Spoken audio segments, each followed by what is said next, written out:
કે ભાઈ સમયની વાત છે, સમયની વાત છે. હમણાં 10 વાગ્યા હતા, અત્યારે 11 વાગ્યા.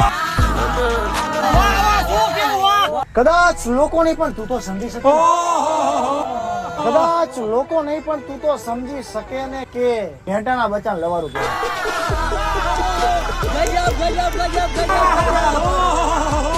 મને એને જાતા જાતા કહ્યું કે કુકરની સીટી ગણજો, તેમ થાય એટલે બંધ કરજો.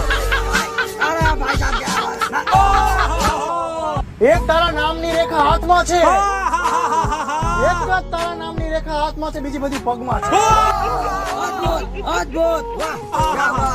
અરે ચલી એનો અવાજ સાંભળીને એક વિચાર આવ્યો કે આ ભૂંડિયું ક્યાં ગાંડું થયું. હું એમના શબ્દોમાં કઈક એવો ખોઈ ગયો, કારણ કે બોલ્યા જેવું કે આઈ